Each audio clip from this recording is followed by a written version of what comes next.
रामकृष्ण हरी अवधूत चिंतन श्री गुरुदेव दत्त. कशात आपण सर्वजण मजेत असाल, भगवंताच्या भजनात तल्लीन असाल अशी अपेक्षा करते आणि आजच्या व्हिडिओला सुरुवात करते.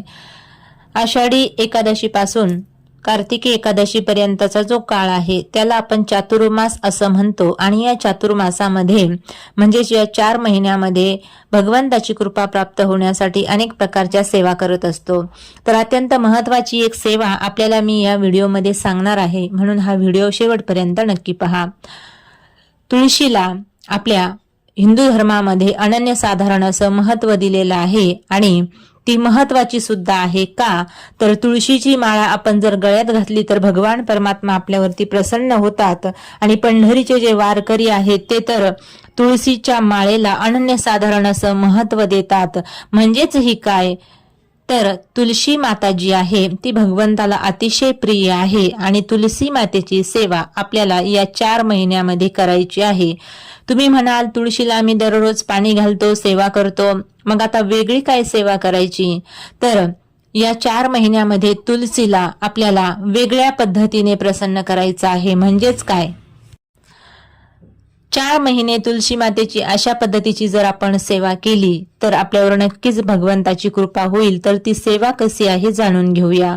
आपण नित्यनेमाने तुलसी मातेला जल अर्पण करत असतो, पण आता त्या जलासोबत आपल्याला 4 महिने एक तुपाचा दिवा लावायचा आहे, हळद कुंकू समर्पित करायचा आहे, जे की आपण नित्याच्या सेवेमध्ये करतच असतो. त्याच पद्धतीने पुष्प अर्पण करायचे आहेत आणि तांदूळही अर्पण करायचे आहेत. पण ज्या दिवशी एकादशी असेल त्या दिवशी तुळशी मातेला तांदूळ अर्पण करायचे नाहीत, कारण त्या दिवशी आपणही उपवास धरतो आणि तुळशी माता ही भगवान विष्णूची भक्त असल्यामुळे त्यांनाही उपवास असतो. म्हणून एकादशीच्या दिवशी तांदूळ अर्पण करायचे नाहीत, बाकीची सगळी सेवा करायची आहे. आणि याच बरोबर आणखी एक वस्तू तुळशी मातेला आपल्याला अर्पण करायची आहे, ती म्हणजे 1 चमचा भर दूध आपण तुलसी मातेच्या मुळाशी घालायचं आहे. ही सेवा आपल्याला नित्य नियमाने करायची आहे. आता मासिक धर्मामध्ये तर आपण 4 दिवस पाणी घालत नाहीत, तो भाग वेगळा. तर त्या दिवशी नाही सेवा केली तरी चालेल. म्हणजेच कोणत्या तर पिरियड्स ज्यावेळी असतील त्यावेळी तुळशीला आपण 4 दिवस स्पर्श करू नये आणि ते आपण सहसा करतही नाही. म्हणून 4 महिने सेवा करताना 4 दिवस मासिक धर्माचे टाळून आपल्याला ही सेवा करायची आहे. आणि दर गुरुवारी किंवा बुधवारी आपल्याला तुळशी मातेचा पंचामृताने अभिषेक करायचा आहे. म्हणजेच काय, थोडंसं दूध, तूप, दही, मध, साखर या 5 गोष्टी एकत्र करून अगदी थोड्याशा स्वरूपात का होईना पण तुळशी मातेला आपल्याला समर्पित करायच्या आहेत. मग त्या तुम्ही पाण्यासोबत समर्पित केल्या तरीही चालतील. म्हणजेच काय, एक प्रकारचं पंचामृत तयार करून बुधवारी आणि गुरुवारी तुळशी मातेला समर्पित करायचं आहे.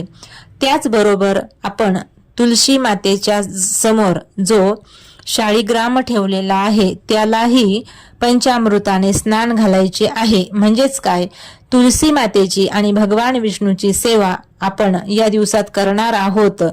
का सेवा करणार आहोत तर या चातुर्मासामध्ये भगवान विष्णूची आणि माता लक्ष्मीची आपल्यावरती कृपा व्हावी असे आपल्याला जर वाटत असेल तर हे जे उपाय आहेत अतिशय महत्त्वाचे आहेत आणि अतिशय सुलभ आहेत, सर्वांना करण्यासारखे आहेत आणि सगळेच जण हे उपाय करू शकतात.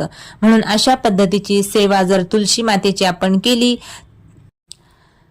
पंचामृत बुधवारी आणि गुरुवारी समर्पित करायचं आहे आणि दररोज थोडंसं 1 चमचा भर दूध तुळशी मातेच्या मुळाशी समर्पित करायचं आहे. नंतर जी आपण रोजची नित्याची सेवा जशी करतो तशीच सेवा करून ओम नमो भगवते वासुदेवाय या मंत्राचा 11 किंवा 21 वेळा जप आपल्याला तिथे उभे राहून करायचा आहे. नंतर 5 प्रदक्षिणा तुळशी मातेला घालायच्या आहेत आणि नंतर तिथे तुपाचा दिवा लावायचा आहे, एक कापूर लावायचा आहे आणि तुलसी मातेला विनंती करायची आहे की हे तुलसी माते, माझ्या आयुष्यातील ज्या काही अडचणी आहेत त्या दूर होऊ दे आणि त्यासाठी मी तुझी ही सेवा करत आहे. अशा पद्धतीची सेवा आपण जर या चातुर्मासात केली तर आपल्या सगळ्या समस्या दूर होतील आणि भगवंताची कृपा आपल्यावरती होईल.